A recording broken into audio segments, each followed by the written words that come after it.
ಯಾಕೆ ಈ ಪ್ರಶ್ನೆ ಮತ್ತು ಸರ್, ನಮ್ಮ ತಾತ 1963ನಲ್ಲಿ ಪರ್ಚೇಸ್ ಮಾಡಿರೋ ಲ್ಯಾಂಡ್ ಇದು. ಓಕೆ, ಈ ಲ್ಯಾಂಡು ಯಾರು ಆಂಧ್ರದವ್ರು ಲೇಔಟ್ ಮಾಡಿರೋದು. 2004-5ರಲ್ಲಿ ಸೈಟ್ ಫಾರ್ಮೇಷನ್ ಆಯಿತು. ಅದ್ರ ಮುಖಾಂತರ ನಮ್ಗೆ ವೆಂಕಟರಾಜು ಅಂತ ನಮಗೆ ಪರಿಚಯ ಮಾಡಿ ಈ ಥರ ಸೈಟ್ ಇದೆ, ಅವಾಗ ಲೇಔಟ್ ಫಾರ್ಮೇಷನ್ ಮಾಡಿದ್ರು. ಯಾರು ರಸ್ತೆನ ಒತ್ತುವರಿ ಮಾಡಿರೋದು ಸರ್? ಇಲ್ಲಿನ ಮುಂದೆಗಡೆ ಕೆಲವರೆಲ್ಲ ಅಗ್ರಿಮೆಂಟ್ ಹಾಕ್ಕೊಂಡಿದ್ದೀವಿ ನಾವು, ಇದು ಸೈಟ್ಗಳು ಅಂತ ಎಲ್ಲ ಹೇಳ್ತಾ ಇದ್ದಾರೆ. ಬಟ್ ಎಲ್ಲ ಸೈಟ್ ಓನರ್ಗಳು ಇಲ್ಲೇ ಇದ್ದಾರೆ. ಅಗ್ರಿಮೆಂಟ್ಗಳು ಹೆಂಗೆ ಹಾಕಿದ್ದಾರೆ ಏನು ಕತೆ ಅಂತ ನಮಗೆ ಗೊತ್ತಿಲ್ಲ. ನಮಗೆ 4 ವರ್ಷ ಆಯ್ತು ಸರ್ ಮನೆ ಕಟ್ಟಿ. ಆವಾಗನಿಂದ ಈ ರಾಮಮೂರ್ತಿ ರೋಡು ಅರ್ಧ ರಾಮಮೂರ್ತಿ ಹಾಕದ, ಇನ್ನು ಅರ್ಧ ಶ್ರೀನಿವಾಸು ಮಣ್ಣು ಬಿಟ್ಬಿಟ್ಟ.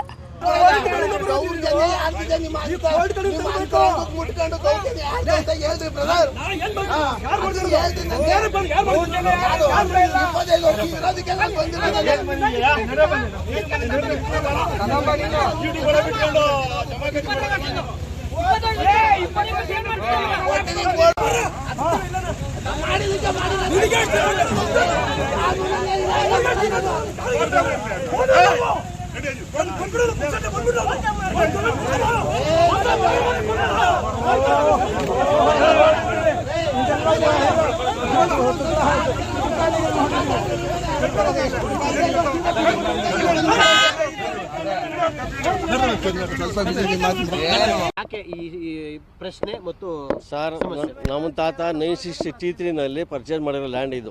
ಓಕೆ, ಈ ಲ್ಯಾಂಡು ಯಾರು ಆಂಧ್ರದವ್ರು ಲೇಔಟ್ ಮಾಡಿರೋದು. ಅವರು 2 ಎಕರೆ 14 ಗುಂಟೆ ಕೊಂಡ್ಕೊಂಡಿದ್ದಾರೆ. ಅದರಲ್ಲಿ ಲೇಔಟ್ ಮಾಡಬೇಕಾಯಿತು. ನಮ್ಗೆ ಗೊತ್ತಿಲ್ಲ, ಏನು ಯಾರೂ ಇಲ್ಲಿ ಅಳತೆ ಮಾಡಿಸಿಲ್ಲ, ಏನೂ ಮಾಡಿಲ್ಲ. ಅದಾದಮೇಲೆ 28 ಗುಂಟೆ ಎಕ್ಸ್ಟ್ರಾ ಮಾಡೋರು ಅವರು. ಆ 20 ಗುಂಟೆ ಎಕ್ಸ್ಟ್ರಾದಲ್ಲಿ ಇವಾಗ ನಮ್ಮ ಜಮೀನು ಸೇರ್ಕೊಂಥದ್ದು. ಅದಕ್ಕೆ ನಮ್ಮ ತಾತ ಏನು ಪರ್ಚೇಸ್ ಮಾಡೋರು 2 ಎಕರೆ 6 ಗುಂಟೆ ಅಷ್ಟು ಕೊಟ್ಟರೆ ಸಾಕು, ನಮಗೂ ಅಷ್ಟಕ್ಕೆ ಫೈಟ್ ಮಾಡ್ತಾರೆ. ನಾವು ಬೇರೆ ಇನ್ನೇನು ನಾವೇನು ಕೇಳ್ತಾ ಇಲ್ಲ. 236/10 ನಮ್ಮ ತಾತೆಯಿಂದ ನಮ್ಮ ತಂದೆಗೆ ಬಂತು, ತಂದೆಯಿಂದ ನಮಗೂ ಬಂತು ಸರ್. ಅದು 2 ಎಕರೆ 6 ಗುಂಟೆ, ಅದರಲ್ಲಿ 4.25 ಗುಂಟೆ, ಸುಮಾರು 5.25 ಗುಂಟೆ ಇದಕ್ಕೆ ರೋಡ್ಗೆ ಹೋಗಿದೆ, ARDCLಗೆ. ಇನ್ನು ಉಳಿದ ಜಾಗ ಇದೆ. ಈಗ 2005-6ರಲ್ಲಿ ಲೇಔಟ್ ಮಾಡ್ತಾರೆ ರಾಜು ಅನ್ನೋರು, ವೆಂಕಟರಾಜು ಅನ್ನೋರು. ಆವಾಗ ನಾವು ಮನೆಗಳು ತಗೊಂಡಿದೀವಿ. ಇದು ಆವಾಗಿಂದ ರೋಡ್ ಇತ್ತು. ಪಕ್ಕದಲ್ಲಿ ಯಾವ್ದು ಇನ್ನೊಂದು ಸರ್ವೆ ನಂಬರ್ 2 ಎಕರೆ ಸಮಥಿಂಗ್ ಗುಂಟೆ, ಅದಕ್ಕೂ ಸಹ DC ಕನ್ವರ್ಷನ್ ಕೊಟ್ಟಿದ್ದಾರೆ. ಆವಾಗಲೂ ಸಹ ರೋಡ್ ಇತ್ತು ಸರ್. ಇವಾಗ ಏಕಾಏಕಿ ಸರ್ DC ಕನ್ವರ್ಷನ್ ಮಾಡ್ಕೊಟ್ಟಿದ್ದಾರಲ್ಲ, ಸ್ಪಾಟ್ ಇನ್ಸ್ಪೆಕ್ಷನ್ ಬಂದು ನೋಡ್ಲಿ, ಅವ್ರು ಓಕೆ ಮಾಡಿದ್ರೆ ಓಕೆನೇ ಅದು ಕನ್ವರ್ಷನ್ ಮಾಡಿರೋದು. ಸ್ಪಾಟ್ ನೋಡ್ದೇನೆ ಅವ್ರು ಕನ್ವರ್ಷನ್ ಮಾಡೋದ್ರೆ ನಾನು ಉತ್ತರ ಕೊಡೋಕ್ಕಾಗಲ್ಲ ಸರ್. ಈಗ ಯಾವುದೇ ರಸ್ತೆ ಸುಮಾರು 10 ವರ್ಷ 11 ವರ್ಷ ರಸ್ತೆ ಆಗಿದೆ ಅಂತಂದ್ರೆ ಅದು ರಸ್ತೆನೆ. ಸುಪ್ರೀಂ ಕೋರ್ಟ್ ಆದೇಶ ಇದೆ, ರಸ್ತೆಗೆ ನೀವು ತೊಂದರೆ ಮಾಡಿ. ಮತ್ತೆ ನಮ್ದು ಇಲ್ಲೊಂದು ಇದೆ, ಬಿಡಿಸ್ಬೇಡಿ ಸರ್. ಆ ಕಡೆ ಜಮೀನಲ್ಲಿ 20 ವರ್ಷದಿಂದ ಇದ್ದೀವಿ. ಅಲ್ಲ ಇದ್ರೆ 1 ನಿಮಿಷ ಹೇಳ್ತೀನಿ ಕೇಳಿ. ನಕಾಶಲ್ಲಿ ಇದೆಯಾ? ನಕಾಶಲ್ಲಿ ಇದ್ರೆ ನಾವು ಬಿಟ್ಟು ಕೊಡಕ್ಕೆ ರೆಡಿ, ನಾವೇನು ಅರ್ಧ ಇಲ್ಲ. ನಮ್ಮ ತಾತ ನಾಸ್ತಿ ಸಂಪಾದನೆ ಮಾಡಿದ್ರೆ ನಾವು ಕೊಡ್ಬೇಕು ಅಂತಂದ್ರೆ ಅದು ನ್ಯಾಯನಾ ಸರ್? ಈಗ ಪ್ರಕರಣ ಕೋರ್ಟಲ್ಲಿ ಇದೆ, ತೀರ್ಮಾನ ಆಗ್ಲಿ ಬಿಡಿ ಸರ್. ಸಾರ್ವಜನಿಕ ರಸ್ತೆನ ಯಾರಿಗೂ ತೊಂದರೆ ಮಾಡಿ, ನಿಮ್ದು ಸಾರ್ವಜನಿಕ ನಮ್ಮದೇ ಸರ್. ಜಾಗ ನಮ್ಮದು. ಜಾಗ ನಮ್ಮ ಪರ್ಮಿಷನ್ ತಗೊಂಡು ಅವ್ರು ಲೇಔಟ್ ಮಾಡೋನ್ ಮಾಡಿದ್ರೆ, ಇಲ್ಲ ಈ ಕೆಳಗಡೆ ಲೇಔಟ್ ಮಾಡಿರೋ ನಮ್ಮ ಪರ್ಮಿಷನ್ ಕೇಳಿದ್ರೆ ಓಕೆ. ನಮ್ಮನ್ನ ಕೇಳಿದೇನೆ ಏಕಾಏಕಿ ಅವ್ರು ಮಾಡ್ತಾ ಇದ್ದಾರೆ. ನಮ್ಮ ಸರ್ವೆ ಮಾಡಿದಾಗೆ ಗೊತ್ತಾಗಿದ್ದೀವ್ರೆ. ಒಂದು 4 ಇಯರ್ಸ್ ಆಯ್ತು ಆಗಿರ್ಬೇಕು. ಸರ್ವೆ ಆಗಿದಾಗೆ ಗೊತ್ತಾಗಿದ್ದು ನಮ್ದು. ರಾಮಮೂರ್ತಿ. ಹೌದು ಹೇಳ್ತಿದ್ದಾರೆ. ಇದು ಆ್ಯಕ್ಚುಲಿ ಈಸ್ಮೆಂಟ್ರಿ ರೇಗ್ ಅನುಭೋಗದ ಹಕ್ಕಿನಲ್ಲೂ ಬರುತ್ತೆ. ಈಗ ಇವ್ರದೇ ಪಿತ್ರಾರ್ಜಿತ ಸ್ವತ್ತು ಅಂತ ತಿಳ್ಕೊಳ್ಳಿ. ಸಾರ್ವಜನಿಕ ಆಸ್ತಿಗೋಸ್ಕರ ಒಂದು ಸಲ ಬಿಟ್ಟ ಮೇಲೆ ಅದು ಸಾರ್ವಜನಿಕಗೆ ಮಾರ್ಪಾಟಾಗುತ್ತೆ. ಇದು ಲ್ಯಾಂಡ್ ರೆವಿನ್ಯೂ ಆ್ಯಕ್ಟು ಅದೇ ಹೇಳೋದು, DC ನೋಟಿಫಿಕೇಶನು ಅದೇ ಹೇಳೋದು. ಒಂದು ಸಲ ಯಾವುದನ್ನು ಸಾರ್ವಜನಿಕರಿಗೆ ಉಪಯೋಗಕ್ಕೆ, ಒಂದು ಹಾಸ್ಟ್ಲಾಗಿರ್ಬೋದು, ಈಗ ಕೆಲವೊಂದು ಧಾರ್ಮಿಕ ದತ್ತಿ ವಿಚಾರಗಳಿಗೆ ಬಿಟ್ಬಿಡ್ತಾರೆ. ಯಾವುದಾನು ಒಂದು ಸಲ ಅವ್ರದೇ ಅವ್ರದೇ ಸ್ವತ್ತು ಲಿಮಿಟೇಷನ್ ಇರೋದು, ಅನುಭೋಗದ ಹಾಕಿರೋದು 12 ವರ್ಷ. ಈ ರೋಡ್ ಆಗಿ ಆಲೆ 25 ವರ್ಷ ಆಯಿತು. ಇವರ ಹಕ್ಕುಗಳನ್ನು ಕಳ್ಕೊಬಿಟ್ಟಿದ್ದಾರೆ ಅಂತ ಅರ್ಥ. ಆ್ಯಕ್ಟ್ ಇರೋದೇ 12 ವರ್ಷ. ಈಗ 25 ವರ್ಷ ಬಿಟ್ಟಿದ್ದಾರೆ ಅಂದರೆ 25 ವರ್ಷ ಬಿಟ್ಟಿದ್ದಾರೆ. ಅದು ಸಾರ್ವಜನಿಕ ಸ್ವತ್ತು ಅಂದರೆ ಇನ್ನು ಆ ರೈಟ್ಸ್ ಎಲ್ಲಿ ಪಾಸ್ ಆಗೋದು? ಲಿಮಿಟೇಷನ್ ಆ್ಯಕ್ಟೇ ಹೋಗ್ಬಿಡುತ್ತೆ ಅವ್ರಿಗೆ. ಒಂದು ಇವೆಲ್ಲ ಕಾನೂನಲ್ಲಿ ಏನಿದೆ ಅಂದರೆ ನೋಡಿ, ಈಗ ಆ್ಯಕ್ಚುಲಿ ಆಗಿರ್ಬೋದು, ಅದಕ್ಕೆ ನಾವೇನು ಮಾಡ್ತೀವಿ, ಕೋರ್ಟ್ ಇದೆ, ನ್ಯಾಯಾಲಯ ಇದೆ, ಅದರಲ್ಲಿ ಏನಿದೆ ಫೈಟ್ ಮಾಡ್ಕೊಂಬರ್ಬೇಕು. ಈಗ ಏನಾಗುತ್ತೆ ಅಂದರೆ ಮುಖ್ಯ ದ್ವಾರ ರೋಡ್ ಇದು. ಈಗ ಏನು 180-190 ಸೈಡ್ಸ್ಗಳಿದೆ, ಅವ್ರಿಗೆ ಓಡಾಡೋಕ್ಕೆ ಇದೇ ದಾರಿ. ಆಮೇಲೆ 25 ವರ್ಷದ ನೆನ್ನೆ ಮೊನ್ನೆದಲ್ಲ. ಈ 25 ವರ್ಷ ಅಂದರೆ ಕೋರ್ಟ್ ಹೆಂಗೆ ಅಕ್ಸೆಪ್ಟ್ ಮಾಡುತ್ತೆ? ಡಿಸ್ಮಿಸ್ ಮಾಡಾಕ್ತಾರೆ ಕೇಸ್ ಅಲ್ವಾ? ಇದು ಕಾನೂನಿದೆ, ಆ್ಯಕ್ಟು. ನಾವೇನು ಯಾವುದೊಂದು ಲಿಮಿಟೇಷನ್ ಆ್ಯಕ್ಟ್ನೋ ಅಥವಾ ಲ್ಯಾಂಡ್ ರೆವಿನ್ಯೂ ಆ್ಯಕ್ಟ್ನೋ ನಾವು ಇದು ಮಾಡಿ ಹೇಳ್ತಾ ಇಲ್ಲ. ಕಾನೂನು ಇರೋದನ್ನ ನಾನು ಹೇಳ್ತಾ ಇದ್ದೀನಿ ಅಷ್ಟೇ. ಈಗ ಅಕಸ್ಮಾತ್ ಅವ್ರದ್ದು ಏನಾದ್ರು ಸಮಸ್ಯೆ ಇತ್ತಾ? ಸಮಸ್ಯೆ ಆದಾಗಿನಿಂದ 3 ವರ್ಷದ ಒಳಗೆ ಕೇಸ್ಗಳನ್ನು ಹಾಕಬೇಕು ಅಂತ ಆ್ಯಕ್ಟ್ ಅಲ್ವಾ? ಇದನ್ನ ಯಾರು ಮೀರ್ ಮಾಡೋದಕ್ಕೆ ಇದಿದೆಯಾ? 25 ವರ್ಷದಿಂದ ಇವ್ರಿಗೆ ಏನೂ ಮಾಡಲಾಗಿದೆ. ಈಗ ಮೊನ್ನೆ ಬಂದ್ಬಿಟ್ಟು ಒಂದು 3 ತಿಂಗಳು 4 ತಿಂಗಳಿಂದ ಅದು ಸಾರ್ವಜನಿಕ ರೋಡ್ಗೆ ತಂತಿ ಬೇಲಿ ಹಾಕೋದಕ್ಕಾಗಲಿ ಕಾಂಪೌಂಡ್ ಕಾನೂನಲ್ಲಿ ಯಾರಿಗೂ ಅವಕಾಶ ಇಲ್ಲ. ಸಿ ಎಮ್ಮೇ ಬಂದು ಮಾಡ್ಬಿಟ್ರು ಸಿ ಎಮ್ನೇ ಕೋರ್ಟು ಅವ್ರಿಗೆ ತೇಜೋವಧೆ ಮಾಡ್ತಾರೆ. ಅಂಥದ್ರಲ್ಲಿ 25 ವರ್ಷ ಬಿಟ್ಟಂಥ ಸಂದರ್ಭದಲ್ಲಿ ಅದು ಇವ್ರಿಗೆ ಕಾನೂನಲ್ಲಿ ರೈಟ್ಸೇ ಬರೋದಿಲ್ಲ, ಕ್ಲೇಮೇ ಮಾಡೋದಕ್ಕಾಗಲ್ಲ. ಅಕಸ್ಮಾತ್ ಏನಾರು ಅವ್ರಿಗೆ ಏನಾರು ಲಿಮಿಟೇಷನ್ ಇತ್ತಾ, ಕಾನೂನು ಏನಾರು ಡಾಕ್ಯುಮೆಂಟ್ ಸಬ್ಮಿಷನ್ ಮಾಡ್ತಾರೆ, ಕಾನೂನಲ್ಲಿ ಏನಿದೆ ಮಾಡ್ಕೊಂಬರ್ಲಿ, ಜಾಗ ಹೌದಾರ ಕಾನೂನು ನ್ಯಾಯಾಲಯ ಆರ್ಡರ್ ಮಾಡುತ್ತಾ ಆದೇಶ ಮಾಡುತ್ತಾ ಖಂಡಿತ ತಗೊಳ್ಳಿ. ಕಾನೂನಿನ ಮೇಲೆ ಯಾರು ದೊಡ್ಡವರಲ್ಲ, ಕಾನೂನು ಹೇಳಿದ್ರೆ ಮಾಡಲಿ. ಸರ್ ಆಮೇಲೆ ಏನಾಗುತ್ತೆ, ಇಡೀ ಎಂಟೈರ್ ಈಗೇನು ನಮ್ಮ ಲ್ಯಾಂಡ್ ರೆವಿನ್ಯೂ ಆ್ಯಕ್ಟ್ ಇದರಲ್ಲಿ ರೆವಿನ್ಯೂ ಲೇಔಟ್ಗಳನ್ನು ಮಾಡ್ತಾರಲ್ಲ, ರೆವಿನ್ಯೂ ಲೇಔಟ್ಗಳಲ್ಲಿ ಏನಾಗುತ್ತೆ, ಪರ್ಸ್ನಲ್ ಜಾಗಗಳನ್ನೇ ರೋಡಿಗೆ ಬಿಡೋದು. ಒಂದು ಸಲ ರೋಡಿಗೆ ಬಿಟ್ಟ ಮೇಲೆ ಸಾರ್ವಜನಿಕರ ಸ್ವತ್ತಲ್ವಾ ಅದು? ರೆವಿನ್ಯೂ ಆ್ಯಕ್ಟು ಅದೇ ಹೇಳೋದು. ನೀವು ಯಾವುದೋ ಒಂದು ಪಾರ್ಕಿಗೆ ಬಿಡ್ತೀರಾ, ಹಂಗಂತ ಪಾರ್ಕ್ಗೆ ಇವ್ರು ಸ್ಕೆಚ್ ಇರಲ್ವಲ್ಲ. ರೆವಿನ್ಯೂನಲ್ಲಿ ರೆವಿನ್ಯೂ ಲೇಔಟ್ ಇವರೆಲ್ಲ ಮಾಡೋರು ಏನಾಗುತ್ತೆ ಅಂದರೆ, ರೋಡನ್ನೂ ಸರ್ವೆ ಸ್ಕೆಚಲ್ಲಿ ಇರಲ್ಲ, CA ಸೈಡ್ಸು ಇರಲ್ಲ, ಟ್ಯಾಂಕ್ ಹಾಕ್ತಾರಲ್ಲ, ಒಂದು 20-30 ಟ್ಯಾಂಕ್ ಹಾಕ್ತಾರಲ್ಲ, ಟ್ಯಾಂಕಲ್ಲೂ ಸಹ ಯಾವುದು ಸ್ಕೆಚ್ ಇರಲ್ಲ. ರೆವಿನ್ಯೂ ಲೇಔಟ್ನ ಯಾಕೆ ಇಲ್ಲಿಗಲ್ ಲೇಔಟ್ ಅಂತಾರೆ ಅಂದರೆ, ಯಾವುದೇ ಇದನ್ನ ಸರ್ಕಾರದಿಂದ ಮಾಹಿತಿ ಪಡ್ಕೊಳ್ಳದೆ ಮಾಡಿರ್ತಾರಲ್ಲ ಅನ್ನೋದೇ ರೆವಿನ್ಯೂ ಲೇಔಟ್ ಇಲ್ಲಿಗಲ್ ಲೇಔಟ್ ಅಂತ ಕರೆಯುವಂಥದ್ದು. ಇದು ಯಾವುದು, ಇದು ನಕಾಶೆ ರೋಡು ಇರಲ್ಲ, ಏನೂ ಇಲ್ಲ. ಲೇಔಟನ್ನು ಮಾಡ್ಬೇಕು, ಅವ್ರದ್ದೇ ಜಾಗ ಅಲ್ವಾ, ದಾರಿ ಬಿಡ್ಲ ಲೇಔಟ್ ಮಾಡ್ಬೇಕು ಅಂದ್ರೆ ದಾರಿ ಬೇಕೇ ಬೇಕಲ್ಲ. ಖಂಡಿತ ಅಂಡರ್ಸ್ಟ್ಯಾಂಡಿಂಗ್ ಇರುತ್ತೆ, ಮಾಹಿತಿ ಇರುತ್ತೆ. 25 ವರ್ಷದಿಂದ ಮಾಹಿತಿ ಬರದೇ ಇರೋದು ಇವತ್ತು ಮೊನ್ನೆ ಬಂದ್ಬಿಡುತ್ತೆ ಅವ್ರಿಗೆ. ಆರಾಮಾಗಿರ್ತಾರೆ. ಅಕಸ್ಮಾತ್ ಲೇಔಟ್ ಡೆವಲಪರ್ ಇವ್ರಿಗೆ ದುಡ್ಡು ಕಾಸು ಕೊಟ್ಟಿರ್ಬೋದು, ಅಥವಾ ಇವರ ದೊಡ್ಡವರು ಕೊಟ್ಟಿರ್ಬೋದು. ಅದು ನಾವ್ ಹೇಳೋದಕ್ಕೆ ಬರಲ್ಲ. ಈಗ ದಾಖಲೆ ನಾನು ಕೇಳ್ತಾ ಇದ್ದೀನಲ್ವಾ, 25 ವರ್ಷದಿಂದ ಎಲ್ಲೋಗಿದ್ರೆ ಅಲ್ಲ, ನಾನು ಕಾನೂನಲ್ಲಿ ಇರೋದು ಹೇಳ್ತಾ ಇರೋದು. ನೀವು ಈಸ್ಕೊಂಡಿರ್ಬೋದು, ಈಸ್ಕೊಳ್ದೇ ಇರ್ಬೋದು. ಅಕಸ್ಮಾತ್ ನಾನು ಹೇಳ್ತಾ ಇದ್ದೀನಿ ಕೇಳಿ, ನೀವು ಸಾರ್ವಜನಿಕರಿಗೆ ಫ್ರೀ ಆಗಿ ಕೊಟ್ಟಿದ್ದೀರಾ, ನಾನು ಹೇಳ್ತೀನಿ, ಒಪ್ಕೋತಾ ಇದ್ದೀನಿ. ಸಾರ್ವಜನಿಕರಿಗೆ ಆ ಕಡೆ ಲೇಔಟ್ ಅವ್ರಿಗೆ ಓಡಾಡೋದಕ್ಕೆ ಜಾಗ ಇಲ್ಲ ಅಂತ ನೀವು ಫ್ರೀ ಆಗಿ ಬಿಟ್ಟಿದ್ದೀರಾ 25 ವರ್ಷದಿಂದ. ನಾನೇ ಫುಲ್ ಅಕ್ಸೆಪ್ಟ್ ಮಾಡ್ತಾ ಇದ್ದೀನಿ. ಬೇಡ, ಬರ್ಕೊಡೋದೇ ಬೇಡ. ಸಾರ್ವಜನಿಕ ಬಿಟ್ಟ ಸಾರ್ವಜನಿಕ ಅದು ಕೋರ್ಟಲ್ಲಿ ಇರ್ರಿ. ಅದನ್ನೇ ನಾನು ಹೇಳ್ತಾ ಇರೋದು. ಜಡ್ಜ್ ಹತ್ರ ಆದೇಶ ತಗೋ ಬನ್ನಿ. ನಿಮ್ ಸಾಧ್ಯನೇ ಇಲ್ಲ ಅದು. ಒಂದು ಸಲ ನೀವು ಸಾಧ್ಯನೇ ನಿಮ್ಮ ಕೈಗೆ. ಎಲ್ರಿಗೂ ನಮಸ್ಕಾರ. ನಾವು ಬೆಂಗಳೂರು ಉತ್ತರದ ಜಾಲ ಹೋಬಳಿಯ ಬೆಟಲ್ಸೂರು ಗ್ರಾಮದ ಒಂದು ಸರ್ವೆ ನಂಬರಲ್ಲಿದ್ದೀವಿ. ಇಲ್ಲಿ ಒಂದು 4 ವರ್ಷದ ಹಿಂದೆ ಏನು ಈ IVC ರೋಡ್ ಏನಿದೆ, ಇದಕ್ಕೆ ಒಂದು ಪ್ರಪೋಸಲ್ ಬಂದಿರುತ್ತೆ ಮತ್ತು ಹೈವೇ ಬಂದಿರುತ್ತೆ. ಈ ಹೈವೇಗೆ ಕನೆಕ್ಟ್ ಆಗಿರುವಂಥ ಒಂದು ಲೇಔಟ್ ಆಗಿರೋದ್ರಿಂದ ಇಲ್ಲಿರುವಂಥ ಕೆಲವು ಭೂಮಾಫಿಯಾ ಮಾಡ್ತಾ ಇರೋವಂಥ ಕೆಲ ಜನ, ಈ ರಾಜಕೀಯ ಬೆಂಬಲ ಇರೋವಂಥವ್ರು, ಇಲ್ಲಿ ಅಮಾಯಕರು ಒಂದು 40-45 ಜನ ಸೈಟ್ ತೊಗೊಂಡು ಇಲ್ಲಿ ಮನೆಗಳು ಕಟ್ಟೋಕ್ಕೆ ಎಲ್ಲ ತಯಾರಿ ಮಾಡ್ಕೊಂಡಿರ್ತಾರೆ.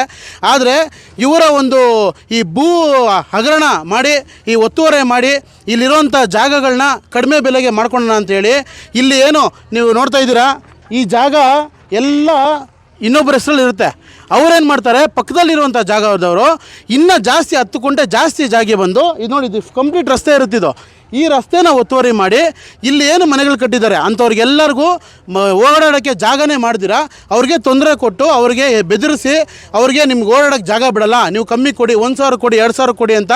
ಯಾಕಂದರೆ ಇದರ ಕಂಪ್ಲೀಟ್ ಉದ್ದೇಶ ಏನಂದರೆ, ಇಲ್ಲಿ IVC ರೋಡ್ ಬರ್ತಾಯಿದೆ, ಇಲ್ಲಿ ಮುಂದಿನ ದಿನಗಳಲ್ಲಿ ಡೆವಲಪ್ಮೆಂಟ್ ಜಾಸ್ತಿ ಆಗ್ತಾಯಿದೆ, ಇಲ್ಲಿರೋರನ್ನ ಏನಾದರೂ ಹೆದರಿಸಿ ರೋಡ್ ಬ್ಲಾಕ್ ಮಾಡೋಣ ಅನ್ನೋಂಥ ಒಂದು ಉದ್ದೇಶದಿಂದ ಇಲ್ಲಿರುವಂಥ ವಯಸ್ಸಾಗಿರೋರು, ಗೌರ್ಮೆಂಟ್ ಕೆಲಸ ಮಾಡ್ತಾ ಇರೋರು ಅಂಥವ್ರು ಎಲ್ಲರಿಗೂ ತೊಂದರೆ ಕೊಡ್ತಾ ಇದ್ದಾರೆ. ಅದಲ್ಲದೆ ಇದ್ರ ಪಕ್ಕದಲ್ಲೇ ಒಬ್ಬರು ಕನ್ವರ್ಷನ್ ಮಾಡಿ ಅದ್ರ ಜಾಗ ಏನಾದರೂ ಒಂದು ಡೆವಲಪ್ಮೆಂಟ್ಗೋಸ್ಕರ ಅಥವಾ ಯಾವುದೋ ಒಂದು ಒಳ್ಳೆ ಉದ್ದೇಶಕ್ಕೋಸ್ಕರ ಮಾಡಬೇಕು ಅಂತ ಲೀಗಲ್ಲಾಗಿ ಕನ್ವರ್ಷನ್ ಮಾಡಿರೋಂಥ ಜಾಗನೂ ಅವ್ರಿಗೂ ಏನು ರಸ್ತೆ ಇದೆ ಆ ರಸ್ತೆನೂ ಬ್ಲಾಕ್ ಮಾಡಿ ಅವ್ರು ತೊಂದರೆ ಕೊಡ್ತಾ ಇದ್ದಾರೆ.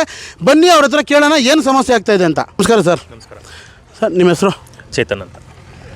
ನಿಮ್ಗೆ ಏನು ತೊಂದರೆ ಆಗ್ತಾಯಿದೆ ಮತ್ತು ನೀವು ಯಾವಾಗ ತೊಗೊಂಡ್ರೆ, ಇದು ಏನು ಉದ್ದೇಶಕ್ಕೋಸ್ಕರ ನೀವು ಏನೇನು ಡಾಕ್ಯುಮೆಂಟೇಷನ್ ಮಾಡಿಸಿದ್ರಾ? ನಾವು 3 ವರ್ಷ ಆಯಿತು ಜಾಗ ತೊಗೊಂಡು. ಇಲ್ಲ ಹಿಂದೆ ಇರೋದು, ಇಲ್ಲ ಪಕ್ಕದಲ್ಲೇ ಒಂದು ಕಾಲು ಎಕರೆ ಜಾಗ ತೊಗೊಂಡಿದ್ದೀರಿ ನಾವು. ನಾವು ತೊಗೊಂಡಾಗ ರಸ್ತೆ ಇತ್ತಿದ್ದು 30-35 ಅಡಿ ರಸ್ತೆ ಇತ್ತು. ನಾವು ತೊಗೊಂಡು 6 ತಿಂಗಳಿಗೆ ನಾವು ಇದೆಲ್ಲ ಕನ್ವರ್ಷನ್ಗೆಲ್ಲ ಅಪ್ಲೈ ಮಾಡಿರಿ. ಕನ್ವರ್ಷನ್ ಕಾಪಿನೂ ಬಂತು ನಮ್ಮ ಕೈಗೆ. ಪಂಚಾಯತಿಯಿಂದ ಅಪ್ರೂವಲ್ಸು ಎಲ್ಲ ಇದೆ. ಏನೇನು BDA NOC ಇದೆ, ಪೇಪರ್ ನೋಟಿಫಿಕೇಷನ್ ಕೊಟ್ಟಿದ್ದೀರಿ ನಾವು, ಎಲ್ಲ ಮಾಡಿದ್ದೀರಿ. ಲೀಗಲಾಗಿ ಏನೇನು ಮಾಡಬೇಕೋ ಅದೆಲ್ಲ ಮಾಡಿದ್ದೀರಿ ನಾವು. ಆವಾಗೆಲ್ಲ ಇದ್ದಿದ್ದು ರೋಡು. ಸಡನ್ನಾಗಿ ಒಂದು ದಿನ ಬಂದು, ಒಂದು ಫೈನ್ ಡೇ ಬಂದು, ಇಲ್ಲ ಇದು ಜಾಗ ನಮ್ಗೆ ಸೇರುತ್ತೆ, ನಾವು ಇದನ್ನ ಹೊಡೆದಾಕ್ತಾ ಇದ್ದೀರಿ ಅಂತೆಲ್ಲ ಹೊಡೆದಾಕಿ ಎಲ್ಲ ಇದು ಮಾಡಿ ಕಾಂಪೌಂಡನ್ನು ಹಾಕಿದ್ರು. ಬಟ್ ಕಾಂಪೌಂಡು ತೆರವುಗೊಳಿಸಿ ಅಷ್ಟೇ. ಯಾವತ್ತು ನಿಮ್ಮ ಹತ್ರ ಬಂದು ನೀವು ಯಾವತ್ತು ಅವ್ರ ಹತ್ರ ಭೇಟಿ ಮಾಡಿದ್ರಿ ಸರ್? ನೀವು ಆಯಿತು 2 ವರ್ಷ ಹಿಂದನೇ ಭೇಟಿ ಮಾಡಿದ್ದೀರಿ ನಾವು. 2 ವರ್ಷದಿಂದ ಕಾಂಪೌಂಡ್ ಮಾಡಿದ್ರಲ್ಲ ಅವರು, ಅದನ್ನು ನೀವು ಏನಾದರೂ ಇವಾಗ ಕಂಪ್ಲೇಂಟ್ ಕೊಡೋದು ಅಥವಾ ರೆವೆನ್ಯೂ ಇಲಾಖೆಗೆ ಏನು ಇನ್ಫಾರ್ಮೇಷನ್ ಮಾಡಿಲ್ವಾ? ರೆವೆನ್ಯೂ ಇಲಾಖೆಯಲ್ಲೂ ಕಂಪ್ಲೇಂಟ್ ಕೊಟ್ಟಿದ್ದೀರಿ, ಬಟ್ ಅಲ್ಲೂ ಏನೂ ಕೆಲಸ ಆಗಲಿಲ್ಲ. ಪೊಲೀಸ್ ಅವ್ರಿಗೂ ಕಂಪ್ಲೇಂಟ್ ಮಾಡಿದ್ದೀರಿ. ಎಲ್ಲ ಕಡೆಯಿಂದ ಏನೇನು ಇದು ಮಾಡಬೇಕು ಎಲ್ಲ ಇದು ಮಾಡಿದಿರಿ, ಏನೂ ಪ್ರಯೋಜನ ಆಗಲಿಲ್ಲ. ಸರ್ ನಿಮ್ಮ ಹೆಸರು? ಸರ್ ರಾಕೇಶ್. ಇವಾಗ ನೀವು ಜಾಯಿಂಟಾಗಿ ಡೆವಲಪ್ಮೆಂಟ್ ಮಾಡಿ ಕನ್ವರ್ಷನ್ ಮಾಡಿಸಿರೋದಲ್ವಾ? ಇವಾಗ ಏನು ರೆವಿನ್ಯೂ ಮಿನಿಸ್ಟರ್ ಇದ್ದಾರೆ ಕೃಷ್ಣ ಬೈರೇಗೌಡರು, ಅವ್ರನ್ನ ಭೇಟಿ ಮಾಡೋದು ಅಥವಾ ಯಾರಾದರೂ ಪೊಲೀಸ್ ಕಂಪ್ಲೇಂಟ್ ಕೊಡೋದು ಅಥವಾ ಈ ಒತ್ತುವರಿ ಮಾಡ್ತಾ ಇರೋ ವಿರುದ್ಧ ಏನಾದರೂ ಕೇಸ್ ದಾಖಲಿಸೋದು ಏನೋ ಮಾಡಿದ್ರಾ? ಇಲ್ಲ, ಕೇಸೆಲ್ಲ ಹಾಕಿದ್ದೀರಿ, ಅದು ಕೇಸು ತೊಗೊತಾ ಇಲ್ಲ ಅವರು. ಪೊಲೀಸ್ ಸ್ಟೇಷನ್ ಕಂಪ್ಲೇಂಟ್ ಕೊಡೋಕೆ ಹೋದ್ರು ಕಂಪ್ಲೇಂಟ್ ತೊಗೊಂಡಿಲ್ಲ. ನಿಮಗೂ ಇದಕ್ಕೆ ಸಂಬಂಧ ಬರೋಲ್ಲ, ನಿಮ್ಮದು ನೆಲ್ಕುಂಟೆ ಬರುತ್ತೆ, ಇದು ಬೆಟ್ಟಲ್ಸೂರು ಪ್ರಾಬ್ಲಮ್ಮು, ನಿಮಗೂ ಇದಕ್ಕೆ ಸಂಬಂಧ ಇಲ್ಲ ಅಂತ ಹೇಳ್ತಾ ಇದ್ದಾರೆ. ನೋಡಿ, ಇದು ಇಲ್ಲಿ ಆಗ್ತಾರಂಥ ಸಮಸ್ಯೆ. ಇಲ್ಲಿ ಪೊಲೀಸ್ನವರು ಮತ್ತು ಈ ಅಧಿಕಾರಿಗಳೇನಿದೆ ಎಲ್ಲರೂ ಶಾಮೀಲಾಗಿ ಯಾರೇ ಕಂಪ್ಲೇಂಟ್ ಕೊಡೋಕೆ ಹೋದ್ರೂ ಅವ್ರಿಗೆ ಮುಖಕ್ಕೆ ಇದನ್ನು ಕಣ್ಣಿಗೆ ಬೂದಿ ಒರೆಸುವಂಥ ಕೆಲಸ ಮಾಡ್ತಾಯಿದ್ದಾರೆ. ಏನಂತ ನಮಗೆ ಬರಲ್ಲ ನಿಮಗೆ ಬರಲ್ಲ ಅಂತ ಆಟಾಡಿಸ್ತಾ ಇದ್ದಾರೆ. ಇವಾಗ ಏನು ಲೀಗಲ್ಲಾಗಿ ಇವಾಗೆಲ್ಲ ಏನು ರೆವಿನ್ಯೂ ಸೈಟ್ಗಳಿದ್ವು ಅದನ್ನೆಲ್ಲ ಲೀಗಲೈಸ್ ಮಾಡಬೇಕು ಅಂತ ಈ ರೆವಿನ್ಯೂ ಮಿನಿಸ್ಟ್ರು ಏನು ಇವಾಗ ಒಂದು ಅಭಿಯಾನ ನಡೆಸ್ತಾ ಇದ್ದಾರೆ. ಆದರೆ ಈ ಥರ ಅವರ ಒಂದು ಫಾಲೋವರ್ಸ್ ಅಂತ ಹೇಳ್ಕೊಂಡು ಅವ್ರ ಹೆಸರು ಹೇಳ್ಕೊಂಡು ಅವ್ರ ಹೆಸರನ್ನ ದುರುಪಯೋಗ ಮಾಡಿಕೊಂಡು ಇವಾಗ ಈ ಸಾರ್ವಜನಿಕರಿಗೆ ತೊಂದರೆ ಮಾಡ್ತಾಯಿದ್ದಾರೆ. ಇದಕ್ಕೆ ಮುಂದಿನ ದಿನಗಳಲ್ಲಿ ರೆವಿನ್ಯೂ ಮಿನಿಸ್ಟರ್ ಆದಂಥ ಕೃಷ್ಣ ಬೈರೇಗೌಡರು ಅಥವಾ ಈ ಲೀಗಲ್ ಅಧಿಕಾರಿಗಳು ಏನಿದ್ದಾರೆ ಅವರು ಏನು ಕ್ರಮ ತಗೊಂತಾರೆ ಅಂತ ಮುಂದಿನ ದಿನಗಳನ್ನ. ನೀವು ಇಲ್ಲಿ ಮನೆ ಕಟ್ಕೊಂಡು ಎಷ್ಟು ವರ್ಷ ಆಯ್ತು? 4 ವರ್ಷ. ನನ್ನ ಪ್ರಶ್ನೆ ಕೇಳ್ಬಿಡ್ತೀನಿ, ಆನ್ಸರ್ ಆಮೇಲೆ ಮಾಡಿ. ಎಷ್ಟು ವರ್ಷಗಳ ಹಿಂದೆ ನೀವು ಮನೆ ಕಟ್ಕೊಂಡ್ರಿ? ನೀವು ಮೂಲ ಎಲ್ಲಿದ್ರಿ? ಈಗ ಎಷ್ಟು ವರ್ಷಗಳಿಂದ ಈಗ ರೋಡ್ ಸಮಸ್ಯೆ ಆಗ್ತಾ ಇದೆ, ಮುಂದೆ ನಿಮ್ಮ ಗತಿ ಏನು? ನಾವು ಸುಗ್ಗಟ್ಟದಲ್ಲಿದ್ವಿ ಸರ್, ಬಾಡಿಗೆಗಿದ್ವಿ. ಸೈಟ್ ತಗೊಂಡ್ವಿ, ಹೇಳಿ. ಸೈಟ್ ತಗೊಂಡು ಕಟ್ಕೊಂಡ್ವಿ ಸರ್, ಕಟ್ತಾ ಇದ್ವಿ. 4 ವರ್ಷ ಆಯ್ತು ಸರ್ ಮನೆ ಕಟ್ಟಿ. ಆವಾಗ್ನಿಂದ ಈ ರಾಮಮೂರ್ತಿ ಅರ್ಧಕ್ಕೆ ಹಾಕದ, ಅವ್ರು ಮಾತಾಡ್ಬಿಡ್ಲಿರಿ ಯಜಮಾನ್ರೆ. ರೋಡು ಅರ್ಧ ರಾಮಮೂರ್ತಿ ಹಾಕದ, ಇನ್ನು ಅರ್ಧ ಶ್ರೀನಿವಾಸು ಮಣ್ಣು ಬಿಟ್ಬಿಟ್ಟ. ಪೊಲೀಸ್ ಸ್ಟೇಷನ್ಗೆ ಹೋದ್ವಿ, ಅವ್ರಿಗೆ ಹೋದ್ರೆ ಅವ್ರು ಹೇಳಿದ್ರು ಫಸ್ಟ್ ಅವ್ರಿಗೆ ದಾರಿ ಮಾಡಿಕೊಡ್ರಿ, ಮಣ್ಣು ತೆಗೆದ್ಬಿಟ್ಟು ಅವ್ರು ರೋಡ್ ಕೊಡ್ರಿ, ಮನೆ ಇದೆ ಅಂತ ಹೇಳಿದ್ರು. ಆಯಿತು ಅಂತ ಬಂದ್ಬಿಟ್ಟು ಹಿಂಗೆ ಸೈಡಲ್ಲಿ ಮಾಡಿಕೊಟ್ಬಿಟ್ರು. 2 ದಿವಸ ಆ ಮಣ್ಣು ತೆಗೆದ್ಮೇಲೆ ಮಾಡಿಕೊಡ್ತೀವಿ ಅಂದ್ಬಿಟ್ಟು ಸೈಡಲ್ಲಿ ಮಾಡಿದ್ರು. ತಿರ್ಗಾ ಮಣ್ಣು ಎತ್ತಿಬಿಟ್ಟು ಹಳ್ಳ ಮಾಡಿಬಿಟ್ರು ರೋಡು. ಕೇಳಿದ್ರೆ ಹೋಗಿ ಕೊಡ್ತೀನಿ ಆಗೋಗಿ ಕೊಡ್ತೀನಿ ಅಂತ ಮುಂದಕ್ಕೆ ಹೋಗ್ತಾನೇ ಇದ್ದಾರೆ ಸರ್. ಆ ಥರ ಮಾಡ್ತಾ ಮನೆಗಳು 100 ಜನ ಈಗ ಸೈಟ್ ತಗೊಂಡಿದ್ದಾರೆ, ನೀವು ಮನೆ ಕಟ್ಕೊಂಡಿದ್ದೀರಿ. ಈ ಅಳ್ದದ್ದನ್ನ ಉಳ್ದಿದ್ದನ್ನ ಎಲ್ಲ ಹಾಕಿ ಈಗ ಮನೆ ಸೈಟ್ ತಗೊಂಡಿರೋದು, ಮನೆ ಕಟ್ಕೋಬೇಕು ಅನ್ನೋ ಆಸೆ. ಏಕದಮ್ಮಿಗೆ ದಾರಿ ಇಲ್ಲ ಅಂದ್ರೆ ಏನಾಗ್ಬೇಕು ಸರ್? ಹೇಳ್ತಾರೆ ನಾವು ಮುತ್ತಾತುಗಳದ್ದು ಆಸ್ತಿ ಇದು ನಮ್ಮದು ಅಂತ. ನೀವೇನೋ ಮುತ್ತಾತುಗಳದಪ್ಪ, ನಾವು ತಿಂದಿರೋದು ಉಣ್ದಿರೋ ಏನೋ ಕುಡಿಸ್ಕೊಂಡು ಎಲ್ಲರೂ ಸೈಟ್ಗಳು ತಗೊಂಡು ಮಾಡ್ಕೊಂಡಿದ್ದು. ನಾವು ಸೈಟ್ ಯಾಕೆ ಕೊಟ್ರಿ? ನೀವು ಸೈಟ್ ಮಾರ್ಕ್ಸಿರೇ ಇಕ್ಕೊಬೇಕಾಗಿತ್ತು. ನೀವು ತಾತಗಳು ತಾನೇ ಇಲ್ಲಿರೋದು, ಯಾಕೆ ಕೊಟ್ರಿ ನಮ್ಗೆ ಹಿಂದೆಗಡೆ ಜಾಗ? ರೋಡ್ ನೋಡಿ ನಾವು ತಗೊಂಡಿದ್ದು. ರೋಡ್ ಯಾಕೆ ಬಿಟ್ರಿ ನೀವು? ಅವಾಗ ರೋಡ್ ಅಡ್ಡ ಮಾಡಬೇಕಾಗಿತ್ತು. ನಾವು ಕೊಡಲ್ಲ ಅಂದ್ಬಿಟ್ಟು ಸೈಟ್ಗಳವ್ರಿಗೆ ಹೇಳ್ಬಿಟ್ಟು ಸೈಟ್ಗಳು ಮಾಡಬೇಡ್ರಿ ನೀವು ಅಂತ ಅಡ್ಡ ಹಾಕ್ಬಿಟ್ಟು ನಿಲ್ಲಿಸ್ಕೊಂಡು ನೀವು ಮಾಡಬೇಕಾಗಿತ್ತು. ಸೈಟ್ಗಳು ತಗೊಂಡ್ಮೇಲೆ ನೀವು ಅಡ್ಡ ಹಾಕಿದ್ರೆ ನಾವು ಹೆಂಗೆ ಓಡಾಡೋದು? ನಮ್ಗೆ ಕುಡಿಯೋಕೆ ನೀರು ಬೇಕು, ನಾವು ಓಡಾಡ್ಬೇಕು, ಏನಕ್ಕೆ ಬೇಕಾದರೂ ಆಚೆ ಹೋಗ್ಬೇಕು ಸರ್. ನಾವು ಎಲ್ಲೂ ದಾರಿ ಇಲ್ಲ ಹೋಗೋದಕ್ಕೆ, ಇದೇ ದಾರಿ ಸರ್. ಏನು? ನಮ್ಮ ಹೆಸರು ರತ್ನಮ್ಮ. ಸೇರಿದ ಜಾಗ ಎಷ್ಟು ಎಕರೆ ಜಾಗ? ಯಾವಾಗ ಲೇಔಟ್ ಫಾರ್ಮೇಷನ್ ಆಯಿತು? ಯಾರು ಲೇಔಟ್ ಮಾಡಿದ್ರು, ಮಾರಿದ್ರು? ಯಾವಾಗಿಂದ ಪ್ರಾಬ್ಲಮ್ ಆಗಿದೆ? ಈ ಪ್ರಾಬ್ಲಮ್ಗೆ ಪರಿಹಾರ ಏನು ಸರ್? ಇದು ಲೇಔಟು 2004-2005 ಲೇಔಟ್ ಆಗಿದೆ ಸರ್. ಈ ಲೇಔಟ್ ಆದಮೇಲೆ ಸುಮಾರು ಒಂದು 100-150 ಸೈಟು ಈ ರೋಡ್ ಮುಖಾಂತರನೇ ಒಳಗಡೆ ಹೋಗಿ ಲೇಔಟ್ ಆಗಿದೆ ಸರ್. ಇದಾದಮೇಲೆ ಇದೇ ರೋಡ್ ನೋಡಿಸ್ಬಿಟ್ಟು ಸುಮಾರು ಹಿಂದೆಗಡೆ ಪ್ರಾಪರ್ಟಿಗಳೆಲ್ಲ ಕನ್ವರ್ಷನ್ ಕೂಡ ಮಾಡಿಕೊಟ್ಟಿದ್ದಾರೆ.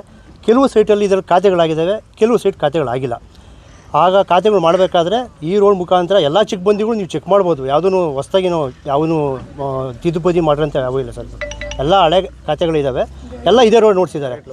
ನಮಗೆ ರೀಸೆಂಟಾಗಿ ಒಂದು 2-3 ವರ್ಷದಿಂದ ನಾವು ಈ ರಸ್ತೆ ಕ್ಲೋಸ್ ಮಾಡಿದಾದಮೇಲೆ ನಾವು ಈ ಇಶ್ಯೂ ಫೇಸ್ ಮಾಡ್ತಾ ಇದ್ದೀವಿ. ಯಾರು ರಸ್ತೆನ ಒತ್ತುವರಿ ಮಾಡಿರೋದು ಸರ್? ಇಲ್ಲಿನ ಮುಂದೆಗಡೆ ಕೆಲವರೆಲ್ಲ ಅಗ್ರಿಮೆಂಟ್ ಹಾಕ್ಕೊಂಡಿದ್ದೀವಿ ನಾವು, ಇದು ಸೈಟ್ಗಳು ಅಂತ ಹೇಳ್ತಾ ಇದ್ದಾರೆ. ಬಟ್ ಎಲ್ಲ ಸೈಟ್ ಓನರ್ಗಳು ಇಲ್ಲೇ ಇದ್ದಾರೆ. ಅಗ್ರಿಮೆಂಟ್ಗಳು ಹೆಂಗೆ ಹಾಕಿದ್ದಾರೆ ಏನು ಕತೆ ಅಂತ ನಮಗೆ ಗೊತ್ತಿಲ್ಲ ನಮಗೆ. ಬಟ್ ಸೈಟ್ ಓನರ್ಸ್ ಎಲ್ಲ ಇಲ್ಲೇ ಇದ್ದಾರೆ. ಅವರು ಅಗ್ರಿಮೆಂಟ್ ಯಾರು ಹಾಕ್ಕೊಟ್ಟಿದ್ದಾರೆ ಏನು ಕತೆ ಅನ್ನೋದು ನಮಗೆ, ಯಾಕಂದರೆ ನಮ್ಮ ಹತ್ರ ಎಕ್ಸಾಕ್ಟ್ ಪ್ರೂಫು ಎಕ್ಸಾಕ್ಟ್ ಡಾಕ್ಯುಮೆಂಟ್ಸ್ ನಮ್ಮ ಹತ್ರ ಬಂದಿಲ್ಲ. ನಮ್ಮ ಡಾಕ್ಯುಮೆಂಟ್ಸ್ ಯಾರು ಕೇಳೋದು ನಾವು ಇಡ್ತೀವಿ ಸರ್, ಎಲ್ಲಿ ಬೇಕಾದ್ರೂ ಡಾಕ್ಯುಮೆಂಟ್ಸ್ ಇಡ್ತೀವಿ ನಾವು. ಈಗ ಇಡೀ ಲೇಔಟ್ಗೆ 100 ಸೈಟ್ಗಳಿಗೆ ಈಗ ರಸ್ತೆ ಇಲ್ದಿರ ಆಗಿದೆ. ಮಾಲೀಕನ ಕೇಳಿಲ್ಲ ನೀವು? ಸರ್, ಮಾಲೀಕರು ಸಿಗ್ತಾನೆ ಇಲ್ಲ. ಅವ್ರಿಗೆ ಯಾವ ಮಾಲೀಕರು ಸಿಕ್ಕಿದ್ದಾರೆ, ಯಾವ ಡಾಕ್ಯುಮೆಂಟ್ ಕೊಟ್ಟಿದ್ದಾರೆ ಗೊತ್ತಿಲ್ಲ. ಬಟ್ ನಮ್ಮ ಲೇಔಟ್ಗೆ ನಮಗೆ ಯಾರೂ ಡಾಕ್ಯುಮೆಂಟ್ಸು ನಮ್ಮ ಕಡೆಯಿಂದ ಯಾರೂ ಸೈನು ಹಾಕಿಲ್ಲ. ಈ ರಸ್ತೆ ನಿಮ್ಮ ತೊಗೊಳ್ಳಿ ಅಂತ ನಾವು ಯಾರೂ ಕೊಟ್ಟೂ ಇಲ್ಲ. ಮುಂದೆ ಒಂದು 5 ಸೈಟ್ ಅವರೆಲ್ಲ ಇಲ್ಲೇ ಇದೆ ಸರ್. 5 ಸೈಟ್ ಅವರು ಜನ ಇಲ್ಲೇ ಇದ್ದಾರೆ. ಈಗ ಒತ್ತುವರಿದಾರವಿದೆ, ರಸ್ತೆ ಒತ್ತುವರಿ ಮಾಡ್ಕೊಂಡಿದ್ರಲ್ಲ, ಅವ್ರ ಮೇಲೆ ನೀವು ಕಾನೂನಿನ ಹೋರಾಟ ಮಾಡಲ್ವಾ? ಸರ್, ಮಾಡ್ತಾನೆ ಇದೆ ಸರ್, ಕೊಡ್ತಾನೆ ಇದೆ ಸರ್. ವ್ಯಕ್ತಿಗತವಾಗಿ ಅಂತ ನಮಗೇನಿಲ್ಲ, ಯಾಕಂದ್ರೆ ಒಬ್ಬರು ಯಾರೂ ಇಲ್ಲ. ನಮ್ಮ ಡಾಕ್ಯುಮೆಂಟೇಷನ್ ವ್ಯಕ್ತಿ ಇವರೇ ಅಂತ ಹೇಳೋದಕ್ಕಾಗಲ್ವಾ ಸರ್? ನಮ್ಮ ಹತ್ರ ಡಾಕ್ಯುಮೆಂಟ್ ಸಿಕ್ಕಿದ್ರೆ ಇಂಥವ್ರು ಅಂತ ನಾವು ಮಾಡ್ಬೋದು. ನಮಗೆ ಕಂಪ್ಲೇಂಟ್ ಕೊಡ್ತಾ ಇರೋದು ದಾರಿ ಇಲ್ಲ ಅಂತ ಕಂಪ್ಲೇಂಟ್ ಕೊಡ್ತಾನೆ ಇದ್ದೀವಿ. ರಾಮಮೂರ್ತಿ ಶುಗರು ಇಲ್ಲ ಸರ್, ನಮಗೆ ಡಾಕ್ಯುಮೆಂಟೇಷನ್ ಸರ್, ಯಾರೇ ಓಡಾಡ್ತು ಅಂದ್ರೂ ಡಾಕ್ಯುಮೆಂಟೇಷನ್ ನೋಡಬೇಕಲ್ಲ ಸರ್. ಯಾರೋ ವ್ಯಕ್ತಿಗಳ ಮೇಲೆ ಸುಮ್ಮನೆ ಇವರೇ ಮಾಡ್ತಾವ್ರೆ, ಇವರೇ JCB ತಂದ ತಕ್ಷಣ JCB ಮೇಲೆ ಕಂಪ್ಲೇಂಟ್ ಮಾಡೋಕ್ಕಾಗಲ್ಲ. ಒಂದು ಪೇಪರ್ ನಮಗೂ ಬೇಕು, ಇಂಥವ್ರ ಮೇಲೆ ನಾವು ಪಾಯಿಂಟ್ ಔಟ್ ಮಾಡ್ಬೋದು ಸರ್. ಈಗ ರಸ್ತೆ ಈ ಥರ ತೊಂದರೆ ಮಾಡಿದ್ದಾರೆ ಅಂತೇಳಿ ಈಗ ಯಾರೋ ADLR ಮೇಲೋ DDLR ಮೇಲೋ ನೀವು ಸರ್ ನಾವು ಅಫಿಷಿಯಲಾಗಿ ಎಲ್ಲರ ಮೇಲೆ ಕಂಪ್ಲೇಂಟ್ ಕೊಟ್ಟಿದ್ದೀವಿ. ನಾವು ಸ್ಟೇಷನಲ್ಲಿ ಇನ್ಫಾರ್ಮ್ ಮಾಡಿದ್ವಿ, ಮತ್ತು ನಮ್ಮ ಶಾಸಕರಿಗೂ ಇನ್ಫಾರ್ಮ್ ಮಾಡಿದ್ದೀವಿ. ಎಲ್ಲರಿಗೂ ಅವರು ನಾಯ್ತು ನೋಡ್ತೀವಿ ಅಂತ ಮುಂದಕ್ಕೆ ಬರ್ತಾ ಇದ್ದೀವಿ ಸರ್. ಈ ಕಂದಾಯ ಸಚಿವರು ಬೆಂಬಲಿಗರು ಈ ಥರ ಮಾಡ್ತಾ ಇದ್ದಾರಂತೆ. ಅದು ನಾವು ಹೇಳೋದಕ್ಕಾಗಲ್ಲ, ಗೊತ್ತಿಲ್ಲ ಸರ್. ಕಂದಾಯ ಸಚಿವರು ನಾನು ನಿಮ್ಮ ಏನು ಕೇಳಿದ್ರು ಮಾಡ್ಕೊಡ್ತೀವಿ ಅಂತ ಹೇಳಿದ್ದಾರೆ. ಇವತ್ತು ನಿಮ್ಮ ರಸ್ತೆಗೆ ಏನು ಪ್ರಾಬ್ಲಮ್ ಇಲ್ಲ, ಮಾಡಿಕೊಡಿ ಅಂತ ಅವ್ರ ಮನೆಯವ್ರಿಗೆಲ್ಲ ಹೇಳಿದ್ದಾರೆ ಸರ್. ನಿಮ್ಮ ಹೆಸರು? ಪ್ರಸಾದ್ ಅಂತ ಸರ್. ನೀವು ಸ್ಥಳೀಯರೇನಾ? ಹಾಂ, ಸ್ಥಳೀಯರೇ. ಇಲ್ಲೇ ನಮ್ಮದು ಸೈಟ್ ಇದೆ ಸರ್, 4 ಸೈಟ್. ಯಾವ ಊರು ಸರ್ ನೀವು? ನಮ್ಮದು ಇಲ್ಲೇ ರಾಜನಕುಂಟೆ ಸರ್.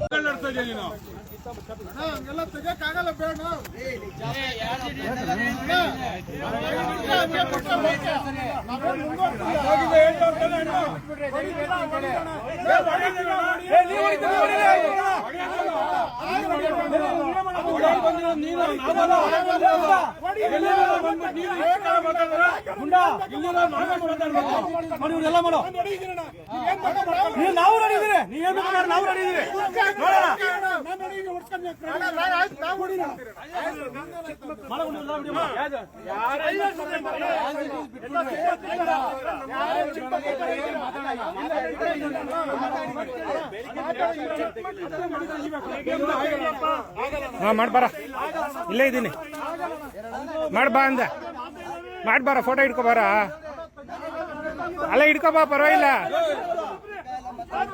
ಏಯ್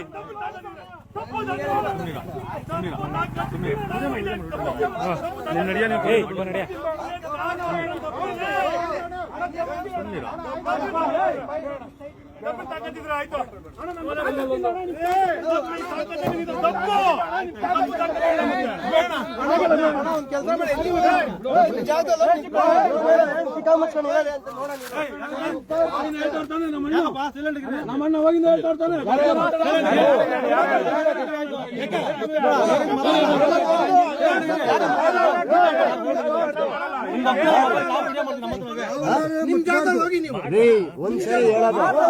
ಒಂದ್ಸರಿ ಹೇಳೋದು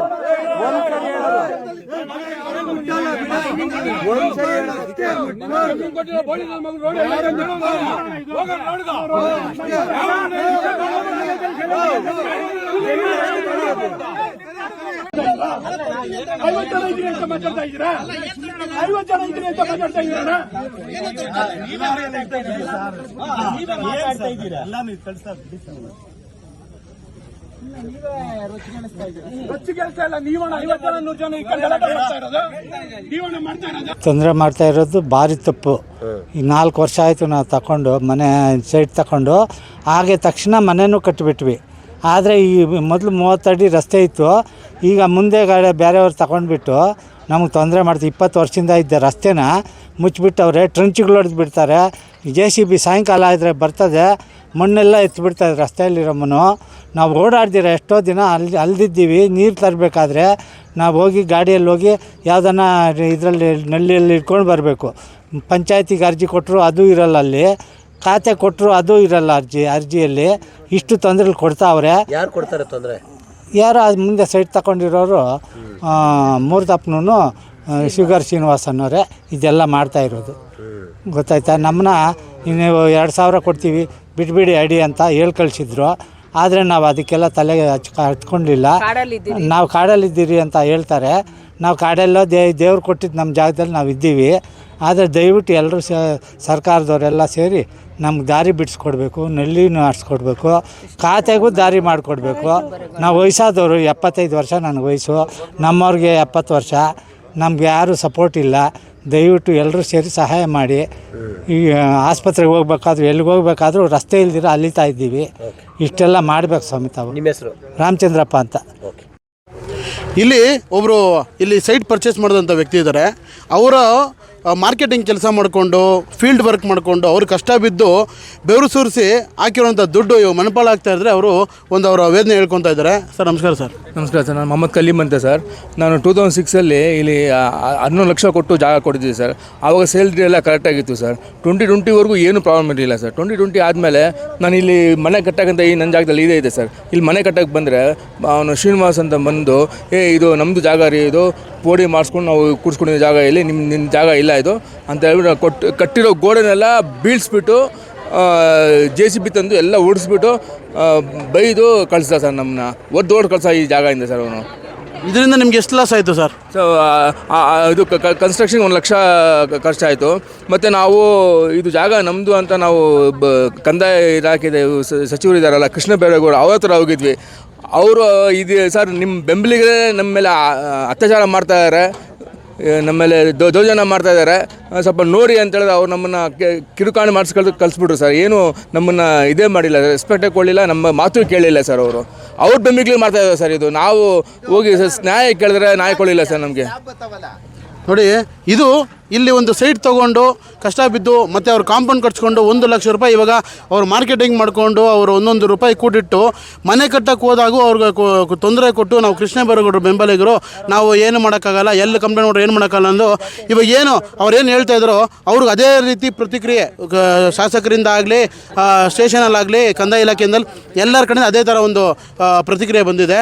ಇದಕ್ಕೆ ಇವಾಗ ಇಲ್ಲಿ ಸಾರ್ವಜನಿಕರೆಲ್ಲ ಸೇರ್ಕೊಂಡು ಒಂದು ಹೋರಾಟ ಮಾಡಬೇಕು ಅನ್ನೋ ಮುಖಾಂತರ ಮಾಧ್ಯಮದ ಮುಖಾಂತರ ಅವರ ಅಳಲನ್ನು ತೋರ್ಕೊತಾ ಇದ್ದಾರೆ. ಕ್ಯಾಮರಾಮನ್ ಸಂದೀಪ್ ಜೊತೆ ಸುನಿಲ್ ಹುಣಸನಹಳ್ಳಿ, ಬೆಂಗಳೂರು.